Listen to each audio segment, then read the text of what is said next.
Welcome to America's Commercial Real Estate Show, your source for market intel, forecasts, and strategies. Hello, I'm Michael Bull. Thank you for being with us. This segment is brought to you by Bull Realty. For custom asset and occupancy solutions, visit bullrealty.com or reach out to me directly. My email is michael@bullrealty.com. Well, we have another very interesting show for you today. One of the sectors that some people were concerned about during the COVID crisis was retail.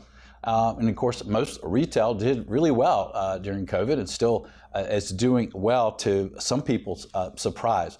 One of the property types that were kind of most in question, maybe even before the pandemic, was malls. And what's going on with malls, the redevelopment of malls and the performance, the valuations, the city municipalities, hey, what do we do with these properties that aren't performing well? What did the ownership do? Well, you're in luck today. We have one of the largest owners in the country. Please welcome my guest. It's Joseph Coradino. He's CEO of Pennsylvania Real Estate Investment Trust. Joseph, thanks for joining us, sir. Thank you, Michael. Pleasure to be on. And you guys have malls all over, up and down the East Coast. You have them in Michigan. Tell us, how are these malls performing today, and what happened in brevity, I guess, during COVID for performance, and then what are you seeing now?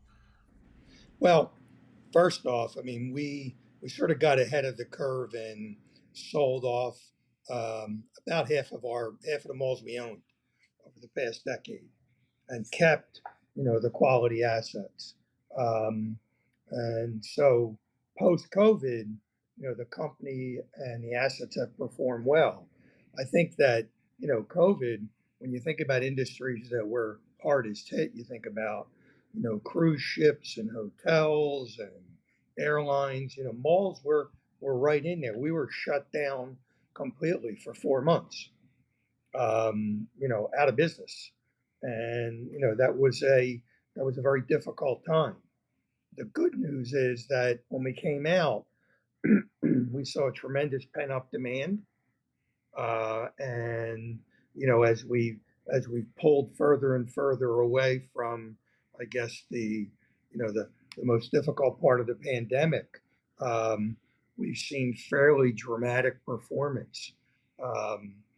Occupancy is around 94%.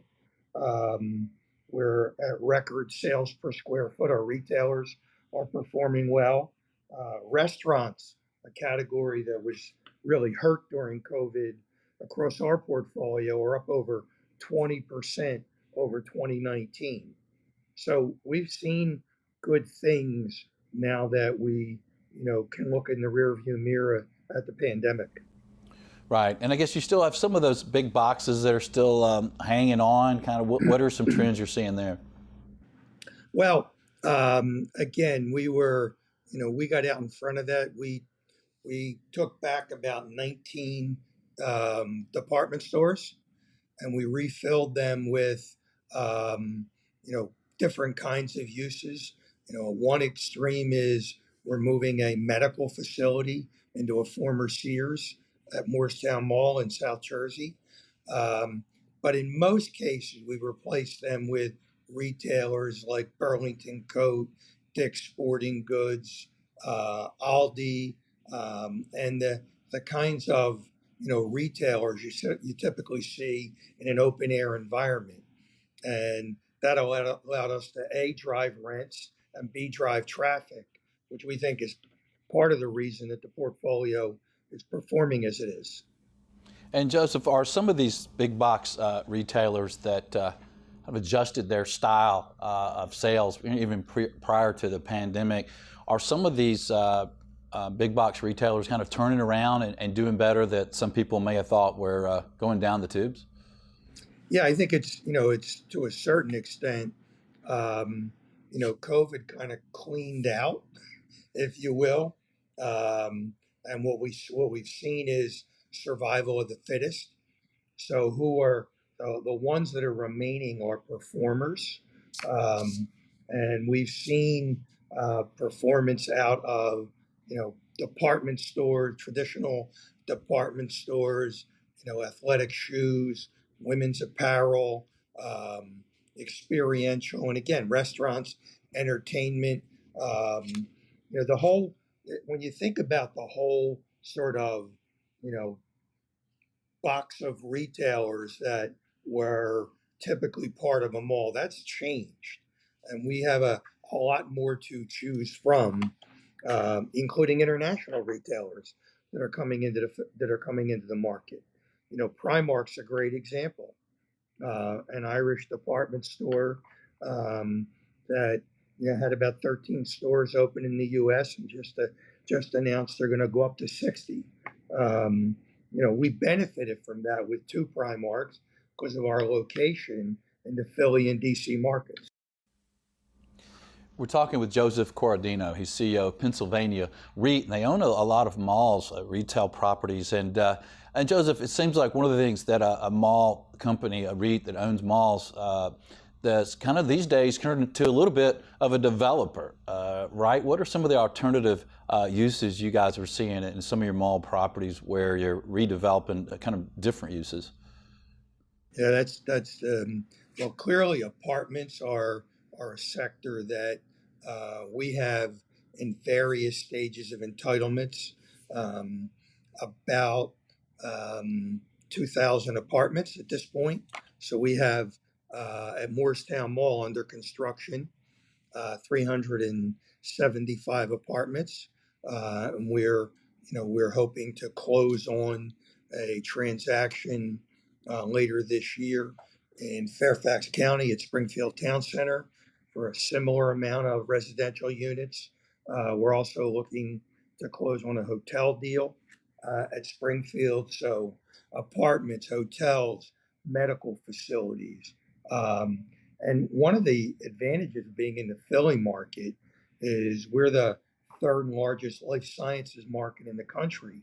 So we're beginning to see interest from life science tenants to occupy mall environments because it offers a base of amenities to their employees, which they see as a real benefit to them being able to hire the best and brightest.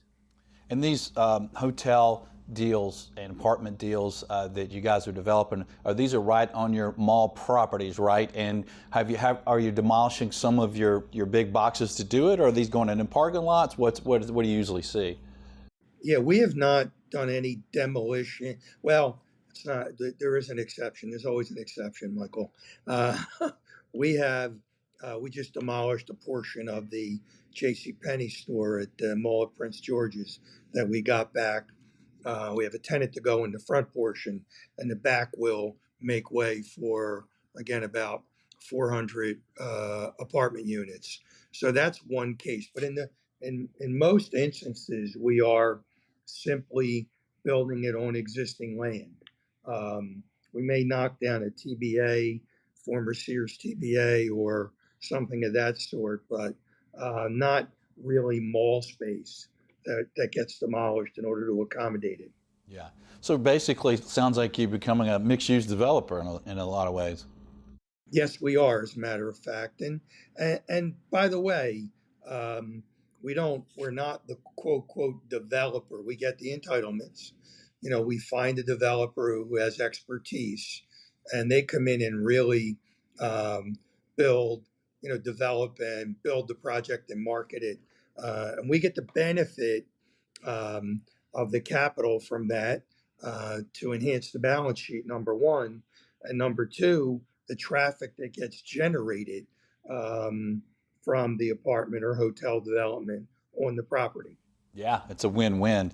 And it seemed like early on when some of the mall properties were better suited for other uses, some municipalities kind of pushed back on zoning and said, no, we want retail, we want retail. Have you seen that change over time? And what do you see these days on entitlement and zoning? I mean, it's you know, it varies by municipality or by jurisdiction.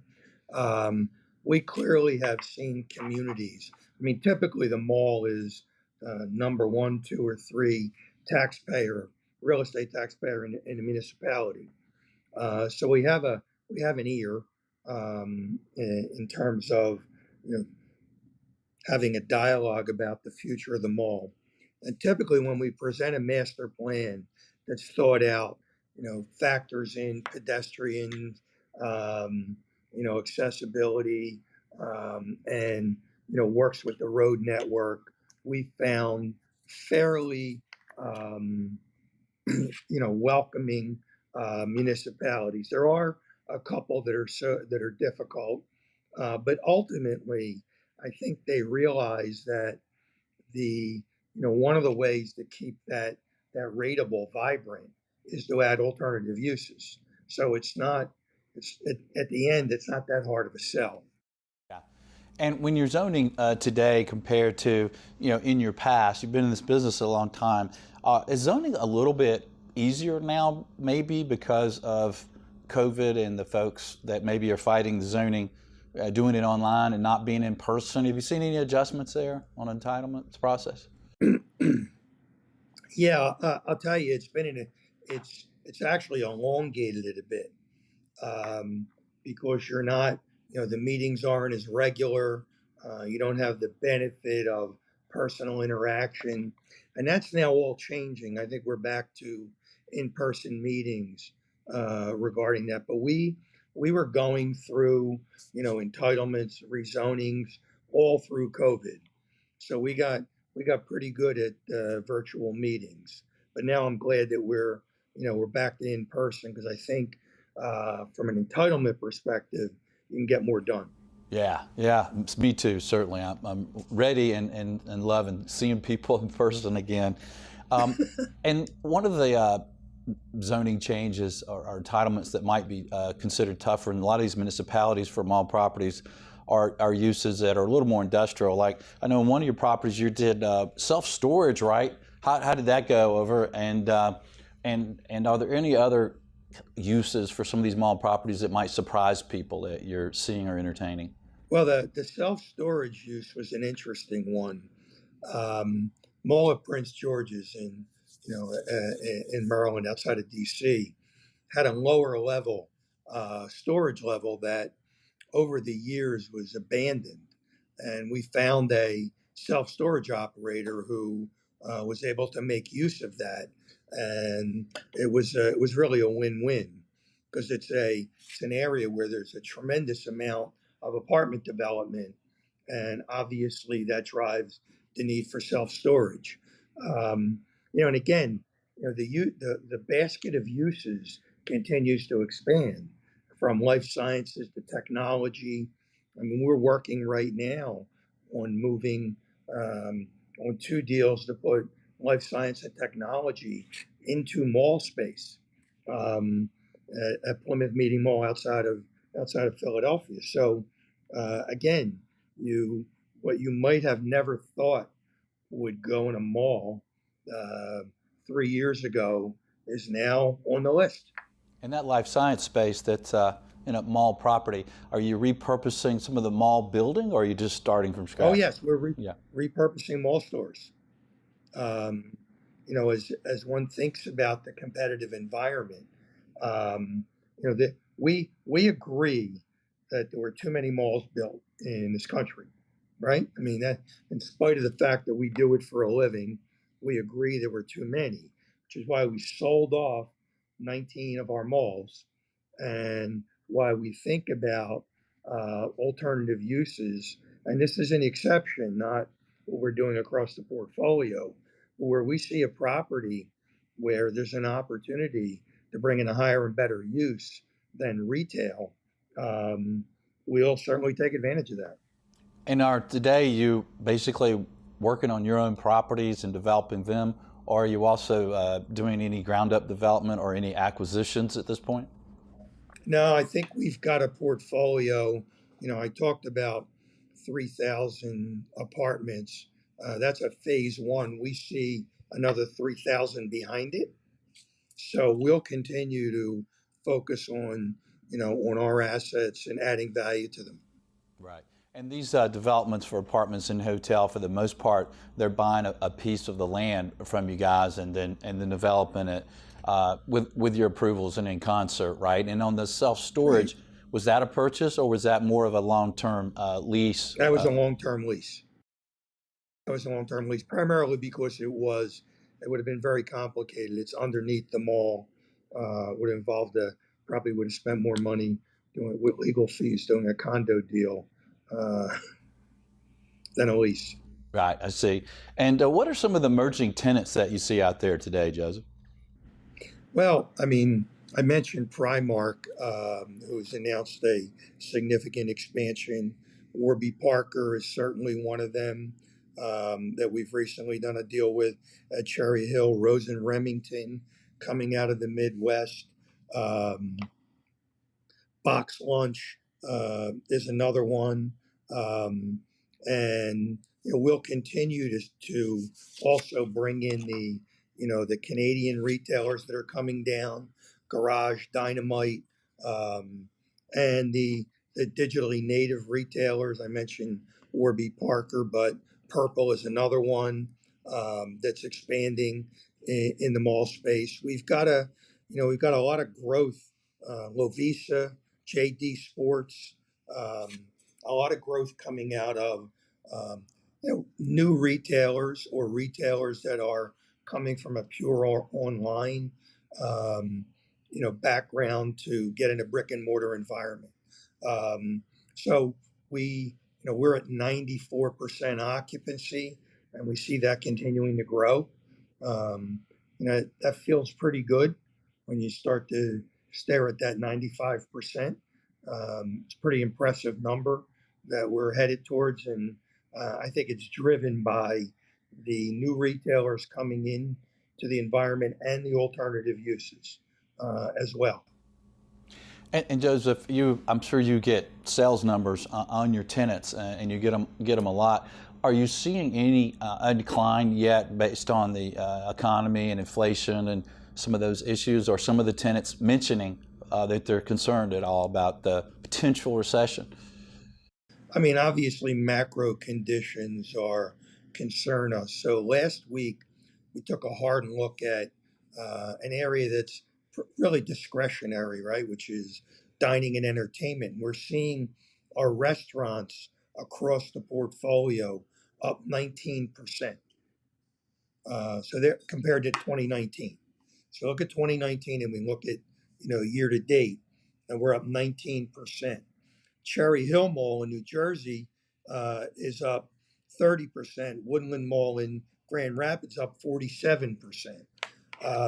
So despite the inflationary environment, potential recession we see ourselves in with gas prices, although I think they're beginning to moderate, the consumer is shopping and dining. Yeah, yeah. Well, that's interesting. Well, what would you leave our audience with to think about with malls and retail moving forward, Joseph? One thing I would leave them with: get out and go shopping. Uh, the second thing is that I think our industry, our sector, has gotten a bad rap. And you really have to think about malls as kind of a have and have not. Um, and with the closings of malls, there's a great story we have in Harrisburg, Pennsylvania. We own the Capital City Mall. Macy's has closed all of their stores in that market except for our mall. We have the only Dave and Buster's, and we've seen sales increase from 2019 to now over $100 a foot. So the mall business is really a have and have not. Um, and good malls will prosper. Yeah. Well, it's interesting. Retail is usually a good real estate, right? It's usually well located and flat and developed and cleared and have utilities. So it's a interesting segment to be in and to be doing mixed use development and all these uses. It must be an exciting time. You're right, Michael. We can't forget we're in the real estate business. And, with the kinds of locations that malls typically occupy, um, there's always opportunities to fill spaces with retail or otherwise, or alternative uses, given the quality of the location. That's right. Joseph Coradino, thanks for joining us, sir. We appreciate it. Thank you. Have a good day. All right, you Appreciate too. the opportunity. Thank you. And thank you for joining us. care. Thank you. And thank you for joining us around the country. Please let us know what you think. We appreciate you sharing the show, and reach out to us whenever you would like. You can find us at CREshow.com. Until next week, be sure that you always lead, learn, and laugh, and join us for America's Commercial Real Estate Show.